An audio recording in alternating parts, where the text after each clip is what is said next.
NXT ভিউয়ারশিপের কথা বলি, আর এনএক্সটিটা কিন্তু দেখে মনে হচ্ছিল যে ভিউয়ারশিপ অনেক হাই হতে পারে। আর এনএক্সটি কিন্তু লাস্ট উইক অল ইলিট রেসলিংকে মানে এইডাব্লিউ কে ভিউয়ারশিপে হারিয়ে দিয়েছিল। কিন্তু এইডাব্লিউ যারা ফ্যান আছে তারা কিন্তু বলেছিল যে না, সামনের সপ্তাহে আমাদের এইডাব্লিউ এনএক্সটি ভিউয়ারশিপকে হারিয়ে দিবে। আর এই সপ্তাহে এনএক্সটির ভিউয়ারশিপ এসেছে 7,24,000-এর মতো। আর এটা কিন্তু তাদের এই বছরের থার্ড হাইয়েস্ট ভিউয়ারশিপ। আর এটা কিন্তু অনেক ভালো একটা ভিউয়ারশিপ, কারণ এটা এমন একটা কোম্পানির এমন একটা শো যেখান থেকে তারা সুপারস্টার রেডি করে মেইন রস্টারে নিয়ে যায়। এনএক্সটি কিন্তু অনেক বড় কোনো একটা শো না, আর এমন একটা নর্মাল শো যদি মেইন একটা শোকে কম্পিট করতে পারে সেটা কিন্তু ভালো একটা দিক। আর এনএক্সটি লেভেল কিন্তু এইডাব্লিউ থেকে আপ হচ্ছে। আর অল ইলিট রেসলিং এর ভিউয়ারশিপ এখনো জানা যায়নি বা এখনো আসেনি। আর আজকেও আপডেট আছে, চলুন শুরু করা যাক। Hello viewers, welcome to Rachel Bangla BD. আমরা কিন্তু হোয়াইট সিক্স কে দেখেছি রতে এসে কিভাবে ডিস্ট্রাকশন করেছে। আর প্যাট ম্যাকেফির যে একটা শো হয়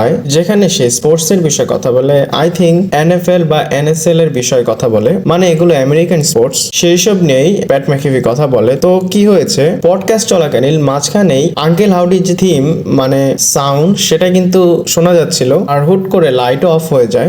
এরপরে কিন্তু তার শোটা শেষ হয়ে যায়। আর পাবলিকরা বুঝতে পারতেছিল না যে এখানে কি হচ্ছে। একটা ফ্যান কমেন্ট করেছে, আপনারা দেখতে পাচ্ছেন, মানে প্যাট ম্যাকেফির শোতে এটা কি হয়েছে। কেউ একজন এই কমেন্টে রিপ্লাই করে বলে যে ডিজনি এবং ইএসপিএন ওনাদের বুঝে আসতেছিল না যে এখানে কি হচ্ছে, যেই টপিক নিয়ে কথা বলা উচিত সেটা নিয়ে বলা হয়নি, এর জন্যই তারা এটা অফ করে দিয়েছে। আর আমি প্রথমে এই কমেন্টটাকে মজা হিসাবে নিয়েছিলাম, কিন্তু না, এটা সিরিয়াস। কারণ প্যাট ম্যাকেফি যে পডকাস্ট সেটা কিন্তু রেসলিং ওয়াইজ না, সেই পডকাস্টটা কিন্তু স্পোর্টস ফ্যানরা দেখে। আর এমনটাও জরুরি না যে প্রত্যেকটা স্পোর্টস ফ্যান রেসলিং দেখবে। আর অনেকের এই বিষয়টা বুঝে আসতেছিল না যে এখানে কি হচ্ছে, আর তাদেরকে বুঝাবে কে যে এটা ডাব্লিউডাব্লিউ রিলেটেড। আর এটা আঙ্কেল হাউডির একটা থিম বা সাউন্ড ইফেক্ট। এটা কিন্তু আমার কাছে অনেক ফানি জিনিস লেগেছে যে প্যাট ম্যাকেফির শোতে গিয়েও কিন্তু আঙ্কেল হাউডির একটা স্টোরি লাইন দেখানো হয়েছে। এরপর এই রিলেটেডই স্যামি জেনেরও এরকম একটা জিনিস সাফার করতে হয়েছে। স্যামি জেন টুইটে বলে, আমার যে একটা সেগমেন্ট হয়েছিল সেই মাস রন বেকারের সাথে, এবং সেটা শেষ হওয়ার কয়েক মিনিট পরে আমি এরিনা থেকে বের হয়ে গিয়েছি, আর সেখান থেকে আমার হোটেলে চলে গিয়েছিলাম। আর আমি এর পরের কোনো রেজাল্ট শোতে কি হয়েছে দেখিনি। আমি একটা টুইট করেছিলাম যেখানে আমার কমেডি একটা শো হবে, সেটা টিকেট প্রি সেলের জন্য। আর টুইটে অনেকে আমাকে রিপ্লাই করছিল যে তুমি এগুলো কি টুইট করতেছো, তোমার যে কো ওয়ার্কার্স মানে তোমার যে ভাই চ্যাট গেবেল সে কিন্তু অলরেডি মারা যাচ্ছে, তাকে কিল করে ফেলেছে আঙ্কেল হাউডি, আর তুমি এখানে কমেডি শো এর প্রমোশন করতেছো। আর এরকম রিয়াকশন কিন্তু আঙ্কেল হাউডির জন্য ডাব্লিউডাব্লিউ যারা ফ্যান আছে তারাও কিন্তু এরকম রিয়াকশন দিচ্ছে। এরপরের স্টোরিটা আঙ্কেল হাউডি রিলেটেড, কারণ একটা ফ্যান শো শেষ হওয়ার পর তাদের সাথে ছবি তুলে, এবং তারা কিন্তু আউট অফ দ্য ক্যারেক্টার আপনারা ছবিতে দেখতে পাচ্ছেন। এখানে বোর্ড এলাস, নিকি ক্রস, জো গেসি, এরিক রন, ডেক্সটার লুমিস। আর ডেক্সটার লুমিসকে দেখে মনে হচ্ছে সে এখনো ক্যারেক্টারের মধ্যে আছে। আর এদের ক্যারেক্টারে এরা যে মাস্ক পরে আসে এটা আমার কাছে অনেক ভালো লেগেছে।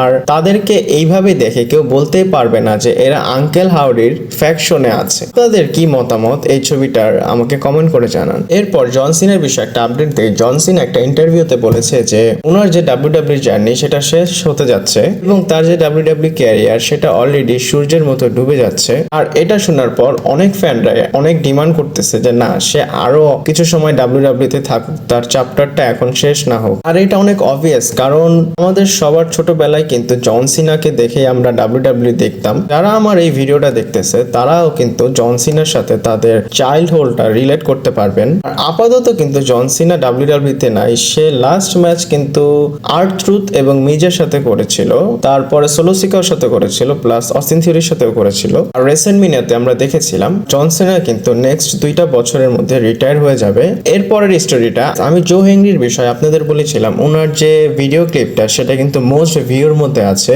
এখন এইটা নাম্বার 1-এ এসেছে most like post after WrestleMania clip of all time. মানে রেসেলমেনিয়া হয়েছিল সেটার পরে যেই কয়টা ক্লিপ ডাব্লিউডাব্লিউ রিলেটেড পোস্ট করা হয়েছিল সেখানে এখন এটা নাম্বার 1-এ মোস্ট লাইকের মধ্যে আছে, মানে তার ক্লিপটা সবচেয়ে বেশি লাইক করা হয়েছে। আর জো হেনরি কিন্তু একটা আলাদা লেভেলের সুপারস্টার হয়ে যাচ্ছে। সে আপাতত টিএনএ তে এবং জাস্ট একটা এনএক্সটি যেখানে সুপারস্টার রেডি করা হয় সেখানে এসেই এত লাইক বা এত ভিউ জেনারেট করতেছে। তাকে কিন্তু এখন মেইন রস্টারের সাথে পরিচয় ডাব্লিউডাব্লিউ করিয়ে দেয়নি। সে যদি ডাব্লিউডাব্লিউ মেইন রস্টারে আসে তাহলে আপনারা চিন্তা করতে পারেন সে কি একটা ধামাকা করতে পারে। এরপর চ্যাট গেবেলের বিষয়ে কথা বলি। চ্যাট গেবেলের জন্য অনেক বেশি আমার খারাপ লাগছে, কারণ তাকে তাকে আঙ্কেল হাউডি একদম মেরে ফাটাই ফেলছে। চ্যাট গেবলের কিন্তু মানি ইন দ্য ব্যাংকে কোয়ালিফাইয়ের জন্য ম্যাচ ছিল ব্রনসন রিড, ব্রন স্ট্রোম্যান এবং চ্যাট গেবলের মধ্যে ট্রিপল থ্রেট ম্যাচ, যে জিতবে সে কোয়ালিফাই হবে। এখন ডাব্লিউডাব্লিউ তাকে রিপ্লেস করে ইলিয়া ড্রাগনকে সেই ম্যাচের মধ্যে অ্যাড করে দিয়েছে। আর আমার মনে হচ্ছে চ্যাট গেবল ডাব্লিউডাব্লিউর সাথে কন্ট্রাক্ট সাইনিং করেনি।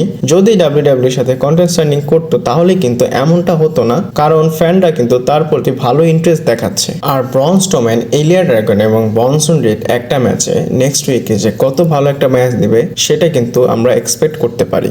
এরপর শেন মিকম্যানের বিষয়ে আমি কিন্তু আপনাদের একটা আপডেট দিয়েছিলাম যে জিম রস তার বিষয়ে একটা কমেন্ট করেছে যে শেন মিকম্যান যদি AEW-তে আসে তাহলে অনেক বেশি ভালো হবে, এবং এইটার রিপোর্ট শোনা যাচ্ছে যে শেন মিকম্যান ইন্টারেস্ট দেখাচ্ছে যে সে AEW-তে যেতে পারে। আর আমার মনে হচ্ছে শেন মিকম্যান ভালো একটা মুভ খেলবে এখানে এবং সে হুট করে অল এলিট রেসলিং এ যাবে। আর এটা কেন বললাম, কারণ এই যে মিকম্যান যে ব্লাড, এরা সবকিছু করতে প্রস্তুত, এটা যখন তখন যে কোনো কিছু করে ফেলে। আর যদি শেন মিকম্যান AEW-তে যায়, আরেক দিক দিয়ে ট্রিপল এইচ এবং স্টেফানি মিকম্যান WWE-তে আসে, মানে তারা যদি একটা ব্যাটেল করে যে তুমি চালাবে AEW, আমি চালাবো WWE, তাহলে দুই ভাই বোনের রাইভালি কিন্তু শুরু হয়ে যাবে। আর এখানে কিন্তু একটা সমস্যা আছে, যদি টনি খান শেন মিকম্যানকে এমন ভাবে ট্রিট করে যে সে তার এমপ্লয়ি, তাহলে কিন্তু শেন মিকম্যান গিয়ে AEW-তে কাজ করতে পারবে না। আর টনি খানের যে প্রবলেম আছে আপনারা জানেন, তার সাথে কোনো সুপারস্টারের ভালো বন্ডিং হয় না, প্লাস সে টুইটারে অনেক বেশি বাচ্চাদের মতো করে, হুটহাট যখন তখন সবকিছু পোস্ট করে ফেলে, যাই মনে আসে তাই।